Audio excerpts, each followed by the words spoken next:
Yes sir, ಈ ಬಗ್ಗೆ ಮಾತನಾಡೋದಕ್ಕೆ ನಮ್ಮ ಜೊತೆಗೆ ಸಾಮಾಜಿಕ ಕಾರ್ಯಕರ್ತರಾಗಿರುವಂತಹ ಶಶಿಧರ್ ಶೆಟ್ಟಿ ಅವರು ನೇರ ಸಂಪರ್ಕದಲ್ಲಿದ್ದಾರೆ. ಎಸ್ ಸರ್, ನಮಸ್ತೆ. ನಮಸ್ಕಾರ. ಎಸ್ ಸರ್, ಸಚಿವರೊಂದು ಹೇಳಿಕೆಯನ್ನು ಕೊಟ್ಟಿರ್ತಾರೆ ಸುದ್ದಿಗಾರರೊಂದಿಗೆ ಮಾತನಾಡುವಂತಹ ಸಂದರ್ಭದಲ್ಲಿ, ಅಂದ್ರೆ ದಕ್ಷ ಪೊಲೀಸ್ ಅಧಿಕಾರಿಗಳನ್ನ ನೇಮಿಸಿದ್ರಿಂದ ಇಲ್ಲಿ ಒಂದು ಅಪರಾಧಗಳ ಸಂಖ್ಯೆ ಕಡಿಮೆ ಆಗ್ತಾ ಇದೆ ಅನ್ನುವಂತಹ ಒಂದು ಹೇಳಿಕೆಯನ್ನು ಕೊಟ್ಟಿದ್ದಾರೆ. ಸೊ ಇದ್ರ ಬಗ್ಗೆ ತಾವು ಏನು ಹೇಳ್ತೀರಾ ಅನ್ನುವಂಥ ಸರ್? ಸಚಿವರ ಹೇಳಿಕೆಯಲ್ಲಿ ಉತ್ತರ ಇದೆ. ಓಕೆ, ಅಂದ್ರೆ ನಮ್ಮ ಇವರ ಗೃಹ ಇಲಾಖೆಯ ಗೃಹ ಸಚಿವರಾಗಿ ಇವರ ಇಲಾಖೆಯಲ್ಲೇ ದಕ್ಷ ಅಧಿಕಾರಿಗಳಿದ್ದಾರೆ ಮತ್ತು ಅದಕ್ಷ ಅಧಿಕಾರಿಗಳಿದ್ದಾರೆ ಅಂತ ಅವರು ಒಪ್ಕೊಂಡಿದ್ದಾರೆ. ಓಕೆ, ಅಂದ್ರೆ ದಕ್ಷ ಅಧಿಕಾರಿಗಳನ್ನು ನೇಮಿಸಿದ್ದೇವೆ ಈ ಭಾಗದಲ್ಲಿ. ಅಂದ್ರೆ ಹಾಗಾದ್ರೆ ಅದಕ್ಷ ಅಧಿಕಾರಿಗಳು ಎಲ್ಲಿ ಹೋದ್ರು ಅಂತೇಳಿ ಅರ್ಥ. ಈ ಇಷ್ಟು ವರ್ಷಗಳ ಕಾಲ ಇಲ್ಲಿ ಡ್ರಗ್ಸ್ ಮಾಫಿಯಾ ಚಿಕ್ಕ ಚಿಕ್ಕ ಮಕ್ಕಳಿಂದ ಹಿಡಿದು ಹೆಣ್ಮಕ್ಳಿಂದ ಹಿಡಿದು ಎಲ್ಲ ಇಡೀ ಕುಟುಂಬ ಹಾಳಾಗಿ ಇಡೀ ಮಂಗಳೂರು ಕರಾವಳಿ ಜಿಲ್ಲೆ ಇವತ್ತೊಂದು ದೊಡ್ಡ ಮಟ್ಟದಲ್ಲಿ ಒಂದು ಡ್ರಗ್ ರಾಕೆಟ್ ನಡೀತಾ ಇದೆ. ಅಂತ ಡ್ರಗ್ ರಾಕೆಟ್ ಇವತ್ತು ಈ ನಮ್ಮ ಸುಧೀರ್ ಕುಮಾರ್ ರೆಡ್ಡಿ ಮತ್ತೆ ಅರುಣ್ ಅವ್ರು ಬಂದ ಮೇಲೆ ಇದು ಕಂಟ್ರೋಲಿಗೆ ಬಂತು. ಇಷ್ಟು ದಿವಸ ಇದೇ ಗೃಹ ಇಲಾಖೆ ಅಂಡರ್ ಇದೆ ಮಂಗಳೂರು ಪೊಲೀಸ್ ಇಲಾಖೆ ಇತ್ತು, ಆವಾಗ ಯಾಕೆ ಇವರಿಗೆ ಅದನ್ನ ಕಂಟ್ರೋಲ್ ಮಾಡ್ಲಿಕ್ಕೆ ಆಗ್ಲಿಲ್ಲ ಅನ್ನೋಂಥದ್ದು ಒಂದು ಪ್ರಶ್ನೆ. ಇನ್ನು ಈ ಇಲಾಖೆಯ ಈಗ ಬೋಳಂಗಡಿ ಹೇಳ್ತಾ ಇದ್ರು ಹಸ್ತಕ್ಷೇಪ ಮತ್ತೆ ಸ್ವತಂತ್ರವಾದಂತ ಕಾರ್ಯ ಕೆಲಸ ಮಾಡ್ಲಿಕ್ಕೆ ಇರುವಂತ ಒಂದು ಪರಿಮಿತಿ ವ್ಯಾಪ್ತಿ ಬಗ್ಗೆ. ಈ ಹೈಕೋರ್ಟ್ ಆರ್ಡರ್ ಇದೆ, ಯಾವುದೇ ಒಂದು ಅಧಿಕಾರಿಗಳ ವರ್ಗಾವಣೆಯಲ್ಲಿ ಸಚಿವರಾಗ್ಲಿ ಯಾರಾಗ್ಲಿ ಹಸ್ತಕ್ಷೇಪ ಮಾಡ್ಲಿಕ್ಕಿಲ್ಲ ಅಂತೇಳಿ ಹೇಳಿ. ಆದ್ರೆ ನಾನು ಕೇಳುವಂತದಿಷ್ಟೇ, ಒಬ್ಬ IAS ಇಂದ ಹಿಡಿದು IPS ಇಂದ ಹಿಡಿದು ಒಬ್ಬ RF ಫಾರೆಸ್ಟ್ ಗಾರ್ಡ್ ಇಂದ ಹಿಡಿದು ಒಬ್ಬ ಪೊಲೀಸ್ ಇನ್ಸ್ಪೆಕ್ಟರ್ ವರೆಗೆ ಒಂದು ಜುಡಿಸ್ಟ್ರಿಕ್ಷನ್ ಇಂದ ಮತ್ತೊಂದು ಜುಡಿಸ್ಟ್ರಿಕ್ಷನ್ ಗೆ ಆತ ಟ್ರಾನ್ಸ್ಫರ್ ಆಗ್ಬೇಕಿದ್ರೆ ಆಯಾ ಪ್ರದೇಶದ MLA ಗಳ ಲೆಟರ್ ಬೇಕು. ಅವ ಅನುಮತಿ ಕೊಟ್ರೆ ಮಾತ್ರ ನೀವು ಹೋಗ್ಲಿಕ್ಕೆ ಸಾಧ್ಯ.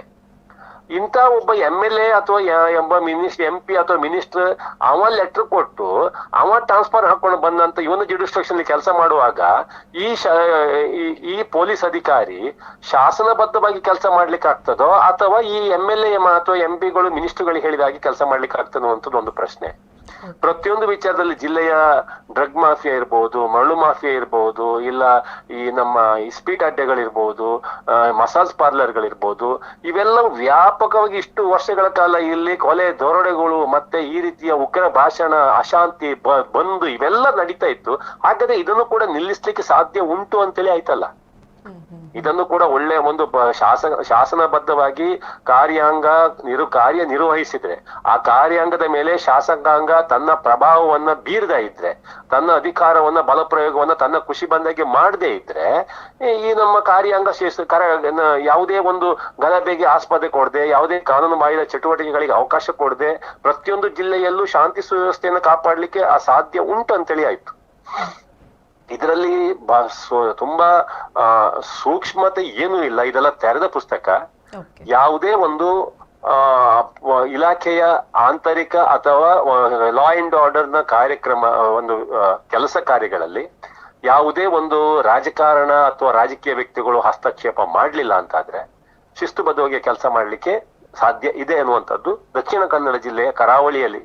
ಈಗ ಉಡುಪಿಯಲ್ಲಿ ಕೂಡ ಒಂದು ಕೋಳಿ ಅಂಕ ಮಾತ್ರ ಅಲ್ಲಿ ಕೆಲವು ನಡೀತಾ ಇದೆ ಬಿಟ್ಟರೆ ಮತ್ತೆ ಬಾಕಿಯೆಲ್ಲ ಸ್ವಲ್ಪ ಕಂಟ್ರೋಲ್ ಮಾಡಿದ್ದಾರೆ ಉಡುಪಿಯಲ್ಲಿ. ಆದ್ರೆ ದಕ್ಷಿಣ ಕನ್ನಡ ಇವತ್ತು ನೋಡಿ ಅಷ್ಟು ಕೋಮು ಗಲಭೆಗೆ ಹಣೆಪಟ್ಟಿ ಹಚ್ಚಿದಂತ ದಕ್ಷಿಣ ಕನ್ನಡ ಜಿಲ್ಲೆ ಕಳೆದ 1 ವರ್ಷಗಳಿಂದ ನೆಮ್ಮದಿಯಿಂದ ಹಿಂದೂಗಳು ಬದುಕ್ತಾ ಇದ್ದಾರೆ, ಮುಸ್ಲಿಮ್ಸ್ ಬದುಕ್ತಾ ಇದ್ದಾರೆ, ಕ್ರಿಶ್ಚಿಯನ್ಸ್ ಬದುಕ್ತಾ ಇದ್ದಾರೆ. ಎಲ್ಲಿಯೂ ಯಾರಿಗೂ ಟೆನ್ಷನ್ ಇಲ್ಲ. ಹಾಗಾದ್ರೆ ಈ ಟೆನ್ಷನ್ ಇದ್ದದ್ದು ಯಾರಿಗೆ ಅಂತ ಹೇಳಿದ್ರೆ, ಈ ಗಲಭೆಗಳನ್ನ ಸೃಷ್ಟಿ ಮಾಡಿ ತಮ್ಮ ಹೊಟ್ಟೆ ಹೊರ್ಕೊಳ್ತಕ್ಕಂತ ಓನ್ಲಿ 0.1% ಜನಗಳಿಗೆ ಬೆನಿಫಿಟ್ಗಾಗಿ ಇಡೀ ಜಿಲ್ಲೆ ಇಷ್ಟು ದಿವಸ ಹೊತ್ತು ಉರಿತಾ ಉಂಟು.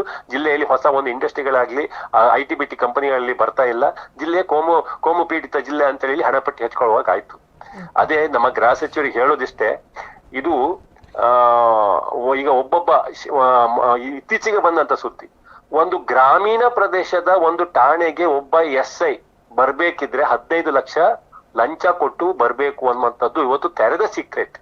ಹಾಗಾದ್ರೆ ಮೇನ್ ಏರಿಯಾ ಯಾವುದು ಮಂಗಳೂರು ಬಂದರ್ನಂತ ಪ್ರದೇಶ, ಇಲ್ಲ ಕೊಣಾಜೆ ಉಳ್ಳಾಲ್ದಂತಕ್ಕಂತ ಪ್ರದೇಶ, ಕೆಲವು ಹೈ ರೆವಿನ್ಯೂ ಉತ್ಪತ್ತಿ ಮಾಡ್ತಕ್ಕಂತ ಠಾಣೆಗಳಿಗೆ 50 ಲಕ್ಷದವರೆಗೆ ಲಂಚ ಕೊಟ್ಟು, ಅದು ಮಂಗಳೂರು ಹೇಳುದು, ಬೆಂಗಳೂರಲ್ಲಿ ಕಳಶಿಬಾಳ್ಯ ಇರ್ಬೋದು, ಕೆಲವೊಂದು ದೊಡ್ಡ ಏರಿಯಾಗಳು, ಅಂತ ಏರಿಯಾಕ್ಕೆ 55 ಲಕ್ಷ ಕೊಟ್ಟು ಇನ್ಸ್ಪೆಕ್ಟರ್ಗಳು ಲಂಚ ಕೊಟ್ಟು ಬಂದು ಆ ಪ್ರದೇಶದಲ್ಲಿ ಬಂದು ಕಾರ್ಯನಿರ್ವಹಿಸ್ತಾ ಇದ್ದಾರಂತೆ. ಈಗ ಹಾಗಾದ್ರೆ ಅವರು ಅಷ್ಟಷ್ಟು ಲಂಚ ಕೊಟ್ಟು ಬಂದು ಕಾರ್ಯನಿರ್ವಹಿಸುವವರು ಮತ್ತೆ ಯಾವ ರೀತಿಯಲ್ಲಿ ಲಾ ಅಂಡ್ ಆರ್ಡರ್ ಇಂಪ್ಲಿಮೆಂಟ್ ಮಾಡಕ್ಕೆ ಸಾಧ್ಯ ಉಂಟು?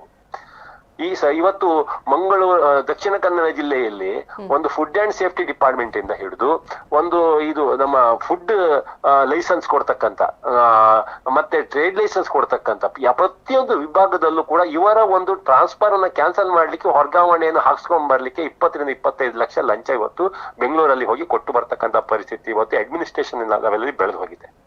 ಇದೀಗ ಒಂದು ಲಾ ಅಂಡ್ ಆರ್ಡರ್ ಬರೀ ಕಾನೂನು ಸುವ್ಯವಸ್ಥೆ ದಕ್ಷಿಣ ಕನ್ನಡ ಜಿಲ್ಲೆಯಲ್ಲಿ ಪೊಲೀಸ್ ಇಲಾಖೆ ಮಟ್ಟಿಗೆ ಒಂದ್ ಸ್ವಲ್ಪ ಇವತ್ತು ನಮ್ಮ ಇವರಿಬ್ರು ರೆಡ್ಡಿ ಮತ್ತೆ ಅರುಣ್ ಕುಮಾರ್ ಅವರು ಬಂದ ಮೇಲೆ ಸುಧಾರಿಸಿದೆ ಬಿಟ್ರೆ, ಕರ್ನಾಟಕ ರಾಜ್ಯದ ಇತರ ಭಾಗಗಳಲ್ಲಿ ನೋಡ್ಲಿಕ್ಕೆ ಹೋದ್ರೆ ಕೈ ಮೀರಿ ಹೋಗಿದೆ. ಇದೊಂದು ಒಂದು 15 ವರ್ಷಗಳು 20 ವರ್ಷಗಳ ಹಿಂದೆ ಬಿಹಾರದ ಕಥೆಯನ್ನು ನಾವು ಏನ್ ಹೇಳ್ತಾ ಇದ್ದೀವಿ, ಇವತ್ತು ಕರ್ನಾಟಕ ಆ ಲೆವೆಲ್ಗೆ ಬಂದು ತಲುಪಿದೆ ಅಂತ ಹೇಳಲಿಕ್ಕೆ ತುಂಬಾ ಬೇಜಾರಾಗುತ್ತೆ. ಗೃಹ ಸಚಿವರು ಈ ಒಂದು ಪೊಲೀಸ್ ಇಲಾಖೆಯನ್ನ ಶಿಸ್ತುಬದ್ಧವಾಗಿ ಕಾನೂನುಬದ್ಧವಾಗಿ ಮಾಡ್ಲಿಕ್ಕೆ ಇವರು ಟೋಟಲಿ ವಿಫಲರಾಗಿದ್ದಾರೆ ಅಂತ ಹೇಳಲಿಕ್ಕೆ ನಾನು ಯಾವುದೇ ಒಂದು ಸಂಕೋಚ ಇಲ್ಲದೆ ಹೇಳ್ತಾ ಇದ್ದೀನಿ.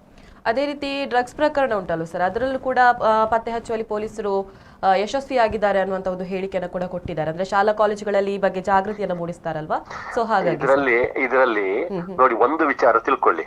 ಗೋಡಂಗಿ ಅವರಿಗೆ ನನಗೆ ಚೆನ್ನಾಗಿ ಗೊತ್ತು, ಯಾವುದೇ ಒಂದು ಡ್ರಗ್ ವ್ಯಾಪಾರ ಪೊಲೀಸರ ಹಸ್ತಕ್ಷೇಪ, ಪೊಲೀಸರ ಆಶ್ರಯ, ಪೊಲೀಸರ ಒಂದು ಕೃಪಾ ಆಶೀರ್ವಾದ ಇಲ್ಲದೆ ಯಾವುದೇ ಡ್ರಗ್ ಪ್ರಕರಣ ಯಾವುದೇ ಜಿಲ್ಲೆಯಲ್ಲಿ ಆಗ್ಲಿಕ್ಕೆ ಸಾಧ್ಯ ಇಲ್ಲ. ಪ್ರತಿ ಒಂದು ಡ್ರಗ್ ನ ಕಿಂಗ್ ಪಿನ್ ಪೊಲೀಸಿನ ಹೈಯರ್ ಆಫೀಸರ್ ಜೊತೆ ಸಂಪರ್ಕದಲ್ಲಿರ್ತಾನೆ, ACP ದರ್ಜೆ ಅಧಿಕಾರಿಗಳ ಜೊತೆ ಸಂಪರ್ಕದಲ್ಲಿರ್ತಾನೆ. ಅಲ್ಲಿ ಎಲ್ಲ ಪ್ರತಿ ಒಂದು ಇನ್ಸ್ಪೆಕ್ಟರ್ ಲೆವೆಲ್ ನ ಏರಿಯಾದಲ್ಲಿ ಯಾವ್ಯಾವ ಡ್ರಗ್ ತಕೊಂಡ್ ಬರ್ತಾರೆ, ಎಲ್ಲೆಲ್ಲಿಂದ ಬರುತ್ತೆ, ಯಾವ್ಯಾವ ದೇಶದಿಂದ ಬರುತ್ತೆ, ಎಲ್ಲೆಲ್ಲಿ ಡಿಸ್ಟ್ರಿಬ್ಯೂಟ್ ಆಗುತ್ತೆ, ಪ್ರತಿಯೊಂದು ಆಯಾ ಠಾಣಾ ವ್ಯಕ್ತಿ ಇನ್ಸ್ಪೆಕ್ಟರ್ ಗಳಿಗೆ, ಅಲ್ಲಿನ ಅವನ DYSP ವಲಯ ಅಧಿಕಾರಿಗಳಿಗೆ ಎಲ್ಲರಿಗೂ ಗೊತ್ತಿರುತ್ತೆ. ಅವರ ಅನುಮತಿ ಇಲ್ಲದೆ, ಅವರ ಕೃಪೆ ಇಲ್ಲದೆ ಎಲ್ಲಿಯೂ ಡ್ರಗ್ ಮಾಫಿಯಾ ನಡೀಲಿಕ್ಕೆ ಸಾಧ್ಯನೇ ಇಲ್ಲ. ಇವೆಲ್ಲವೂ ಅವರ ಒಂದು ಕೈ ಕೆಳಗನೆ ನೆರಳಿನಲ್ಲೇ, ಪೊಲೀಸರ ನೆರಳಿನಲ್ಲೇ ನಡೆಯುವಂತದ್ದು. ಇದು ತೆರೆದ ಸೀಕ್ರೆಟ್, ಇಡೀ ಎಲ್ಲರಿಗೂ ಗೊತ್ತಿರ್ತಕ್ಕಂಥದ್ದು, ಜನರಿಗೆ ಹೆಚ್ಚಿನವರಿಗೆ ಗೊತ್ತಿಲ್ಲ. ಇದೊಂದು ಕ್ರೈಮ್ ರಿಪೋರ್ಟರ್ ಮಾಡ್ಕೊಂಡಂತ ಕೆಲವೊಂದು ಪತ್ರಕರ್ತರಿಗೆ ಇದು ಗೊತ್ತಿರುತ್ತೆ ಬಿಟ್ರೆ, ಇದು ಮತ್ತೆ ಈಗ ಈ ಒಂದು ಪೊಲೀಸ್ನವರು ಒಂದು ಜುಡಿಸ್ಟ್ರಿಕ್ಷನ್ ಬಿಟ್ಟು ಬೇರೆ ಜುಡಿಸ್ಟ್ರಿಕ್ಷನ್ ಹೋಗಿ ಇವರು ಡ್ರಗ್ ಅನ್ನ ಹಿಡಿತಾರೆ ಅಂತ ಹೇಳಿದ್ರೆ, ಮತ್ತೊಬ್ಬ ಅದರಲ್ಲಿ ಡ್ರಗ್ ಸಪ್ಲೈ ಮಾಡ್ತಕ್ಕಂತ, ಡ್ರಗ್ ಡೀಲ್ ಮಾಡ್ತಕ್ಕಂತ ವ್ಯವಹಾರ ಮಾಡ್ತಾರೆ, ಅವರಲ್ಲೂ ಕೂಡ 2-3 ಟೀಮ್ಗಳಿವೆ, ಅವರಲ್ಲಿ ಕೂಡ ಕಾಂಪಿಟೇಷನ್ ಇದೆ, ಅವರಲ್ಲಿ ಕೂಡ ಒಬ್ಬರು ನೋಡಿದ್ರೆ ಒಬ್ರು ಆಗುದಿಲ್ಲ. ಇನ್ನೊಬ್ಬ ಡ್ರಗ್ ಪೆಡ್ಲರ್ ಮತ್ತೊಬ್ಬ ಡ್ರಗ್ ಪೆಡ್ಲರ್ ಅನ್ನೋ ವಿಚಾರ ಪೊಲೀಸ್ನವರಿಗೆ ಹೇಳಿಕೊಟ್ರೆ ಮಾತ್ರ ಈ ಪೊಲೀಸ್ನವರಿಗೆ ಹಿಡಿಲಿಕ್ಕೆ ಸಾಧ್ಯ. ಬಿಟ್ರೆ ಮತ್ತೆ ಇವರ ಒಳ ಇಂಟರ್ ಕನೆಕ್ಟ್ ಇಲ್ಲದೆ ಏನೂ ಮಾಡ್ಲಿಕ್ಕೆ ಸಾಧ್ಯ ಇಲ್ಲ. ಮತ್ತೆ ಬೆಂಗಳೂರಲ್ಲಿ ನೋಡಿ, 2 ಇನ್ಸ್ಪೆಕ್ಟರ್ ಗಳನ್ನ ಸಸ್ಪೆಂಡ್ ಮಾಡಿದ್ರು ಮಹಾರಾಷ್ಟ್ರದವ್ರು ಹೋಗಿ ಅಲ್ಲಿ ಹೋಗಿ ಹಿಡಿದಿದ್ದಕ್ಕೆ. ಅಲ್ಲಿಯ ಡ್ರಗ್ ಪ್ರೊಡಕ್ಷನ್ ಆಗ್ತದೆ, MDM ಟ್ಯಾಬ್ಲೆಟ್ ಸಹಿತ ಎಲ್ಲ ಸಿಂಥೆಟಿಕ್ ಡ್ರಗ್ ಅನ್ನ ಪ್ರೊಡಕ್ಷನ್ ಮಾಡ್ತಾ ಇದ್ರು ಅಂತ ಹೇಳಿ. ಇವೆಲ್ಲವೂ ಪೊಲೀಸ್, ಇದೆಲ್ಲ ಕಾನೂನು ಮತ್ತು ಸುವ್ಯವಸ್ಥೆ ಅನ್ನುವಂಥದ್ದು.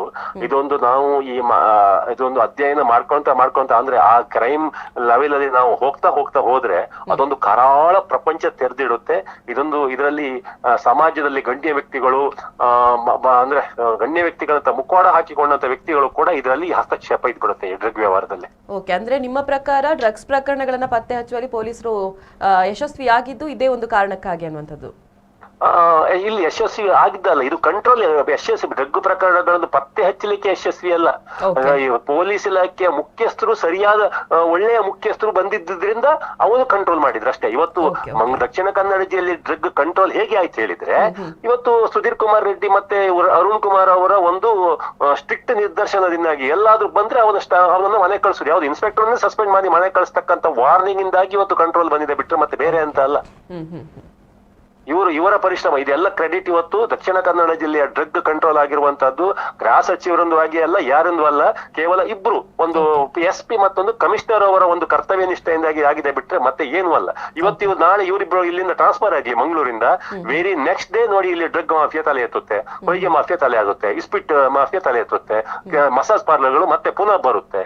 ಇವೆಲ್ಲವೂ 3 ಟೈಮ್ಸ್ ವೇಗದಲ್ಲಿ ಮತ್ತೆ ಪುನಃ ಸ್ಥಾಪಿತ ಆಗುತ್ತೆ. ಇವರಿಬ್ರು ಇರುವವರೆಗೆ ಎಷ್ಟೋ ಜನ ಇವತ್ತು ಪೊಲೀಸ್ನವರುಗಳಲ್ಲ, ಪೊಲೀಸ್ ಆಫೀಸರ್ಗಳು ಮೊದಲನೇ ರೀತಿ ಇನ್ಕಮ್ ಡಿಪೆಂಡ್ ಆಗ್ಬಿಟ್ಟು ಚಿನ್ನದ ಲೋನ್ ಚಿನ್ನ ತಗೊಂಡಿದ್ದಾರೆ, ದೊಡ್ಡ ಕಾರ್ ತಗೊಂಡಿದ್ದಾರೆ, ಲೋನ್ ಮಾಡ್ಕೊಂಡು ಕೆಲವೊಂದು ಬಂಗ್ಲೆ ತರಿಸಿದ್ದಾರೆ, ಹೇಗೋ ರೆಗ್ಯುಲರ್ ಇನ್ಕಮ್ ಬರ್ತಾ ಇದೆ ಅಂತ ಹೇಳಿ. ಈಗ ಅವರುಗಳು ಪೊಲೀಸ್ ಇಲಾಖೆಯವರೇ ಇವರಿಬ್ರು ಟ್ರಾನ್ಸ್ಫರ್ ಆಗ್ಲಿ ಅಂತ ಕಾಯ್ತಾ ಇದ್ದಾರೆ. 80% ಪೊಲೀಸ್ ಇಲಾಖೆಯವರೇ ಇವರಿಬ್ರು ಕಮಿಷನರ್ ಮತ್ತೆ ಇವತ್ತು SP ಮಂಗಳೂರಿಂದ ದಕ್ಷಿಣ ಕನ್ನಡ ಜಿಲ್ಲೆ ಟ್ರಾನ್ಸ್ಫರ್ ಆಗ್ಲಿ ಅಂತ ಇಲಾಖೆಯವರೇ ಕಾಯ್ತಾ ಇದ್ದಾರೆ. ಯಾಕಂದ್ರೆ ಅವ್ರಿಗೆ ಇನ್ಸ್ಟಾಲ್ಮೆಂಟ್ ಲೋನ್ ಕಟ್ಲಿಕ್ಕೆ ಆಗ್ತಾ ಇಲ್ಲ ಈಗ. ಯಾಕಂದ್ರೆ ಅವ್ರ ಸಂಬಳಕ್ಕಿಂತ ಜಾಸ್ತಿ ಲೋನ್ ಮಾಡ್ಕೊಂಡಿದ್ದಾರೆ, ಅವರ ರೆಗ್ಯುಲರ್ ಇನ್ಕಮ್ ಬೇರೆ ಇನ್ಕಮ್ ಅನ್ನು ಡಿಪೆಂಡ್ ಹಾಕೊಂಡು. Okay okay okay thank you sir, thank you so much. Okay.